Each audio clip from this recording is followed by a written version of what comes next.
अधिक मास का 20वां अध्याय। श्री सूत जी बोले, हे नारद जी, नारायण के मुख से राजा दिनवरा के चरित्र को सुनकर आगे की कथा बताने के लिए उनसे प्रार्थना करने लगे।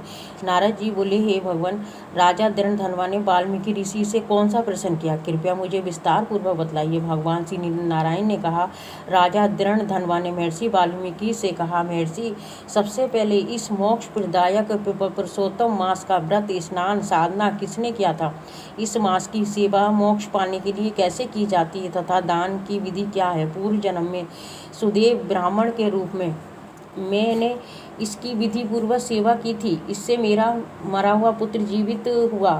हे तपोधन, इस जन्म में उसके नियम को मैं भूल गया हूँ, अब उसकी विधि विस्तार से सुनाइए। वाल्मीकि जी बोले, इस मास के प्रथम दिन से ही प्रातः काल उठकर ब्रह्मा को स्मरण करते हुए एक बड़ा सा जल पात्र लेकर नेत्रे दिशा की ओर जावें।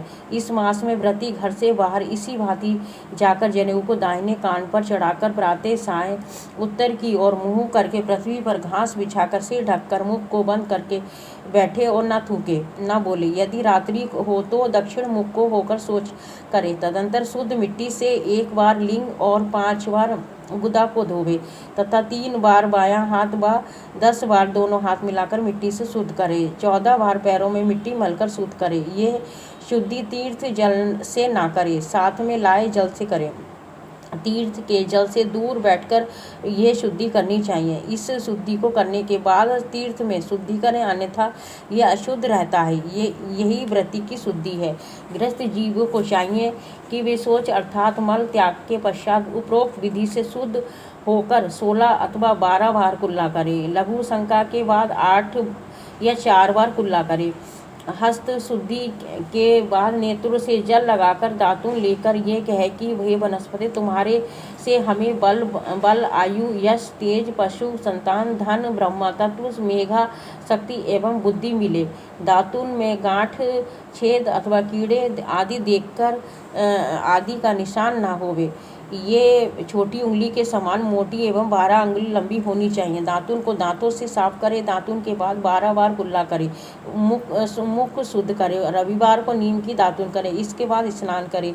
समुद्र में मिलने वाली नदियों का स्नान उत्तम तथा तालाब, कुआं, बावड़ी का माध्यम कहा गया है। स्नान के बाद तीर्थ देवताओं का तर्पण करें। घर में स्नान करना गृहस्थों को साधारण कहा गया। स्नान के बाद शुद्ध पवित्र वस्त्र पहनकर कंधे पर अंगोछा धारण करें। पवित्र स्थान पर आसन बिछाकर पूर्व या उत्तर मुख को शिखा में गांठ लगाकर बैठकर दोनों घुटनों के बीच हाथ रखकर पवित्र उंगली में पहनकर 3 बार आचमन करें। पवित्र आचमन के बाद गोपी चंदन अथवा मृतिका से खड़ी लकीरों वाला ऊर्ध्वपुंड या आड़ी लकीरों वाला त्रिपुंड लगाकर तीनों के मध्य में बिंदी लगाकर तिलक करें। गोपी चंदन से भुजाओं पर शंख और चक्र बनावे। यह सब पापों का नाशक है। जिसके शरीर में शंख, चक्र आदि दिखते हैं वे मनुष्य केवल मरण धर्म ही नहीं बल्कि भगवान का शरीर होता है। उस मनुष्य के पाप भी चक्र आदि धारण से पुण्य बन जाते हैं। इसके बाद प्रणाम और संध्या वंदन करें। प्रातःकाल संध्या तारों के रहते करनी चाहिए और उसके बाद गायत्री मंत्र का जप करना चाहिए। सूर्य के उदय होने पर हाथ जोड़कर दर्शन करें और अर्घ्य दें।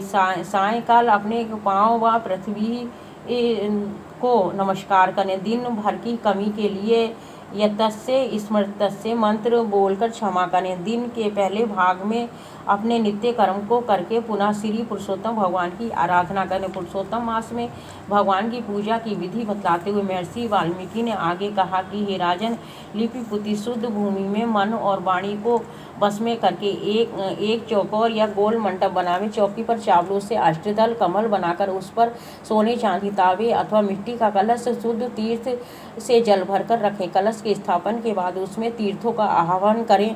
तदंतर गंध, पुष्प, धूप, दीप से मंत्र बोलता हुआ पूजन करें। उसके ऊपर वस्त्र से ढका हुआ तांबे का पात्र रखें जिस पर श्री राधा कृष्ण की स्वर्ण प्रतिमाएं स्थापित करके उनका राधा कृष्ण पूजन करें। पुरुषोत्तम मास के देवता पुरुषोत्तम भगवान श्री कृष्ण स्वयं हैं। इस मास में पुरुषोत्तम भगवान का पूजन परम कर्तव्य है।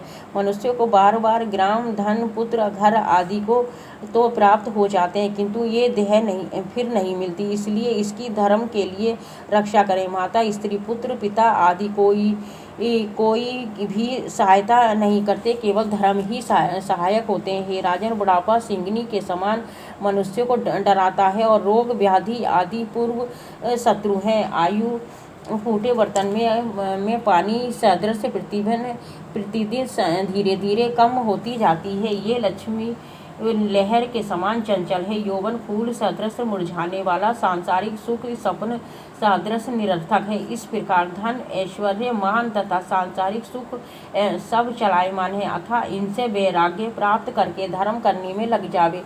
जिस समय धन, मन तथा दान लेने वाला योग्य पात्र मिल जावे, तभी मनुष्य को दान देने में देर नहीं करनी चाहिए। इसी में बुद्धिमानी है। बहुत से धन से तो होने वाले अनेकों धर्म हैं, किंतु पुरुषोत्तम मास में किया थोड़ा धर्म भी महान हो जाता है। स्नान, दान एवं भागवत कथा में बैठकर भगवान का मनन करते रहना चाहिए। केवल इतना के लिए किया धर्म भी बड़े भारी दुखों से मनुष्य को बचा लेता है। जिस प्रकार हाथी के पांव के निशान से सभी जीवों के पैर समा जाते हैं, उसी प्रकार सब धर्म भी पुरुषोत्तम मास के धर्म में समा जाते हैं।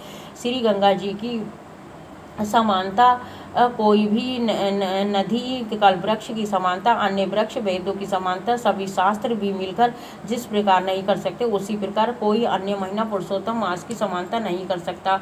पुरुषोत्तम मास के देवता स्वयं भगवान पुरुषोत्तम है, इसलिए श्रद्धा भक्ति से इसका पालन अवश्य करना चाहिए। हर हर महादेव।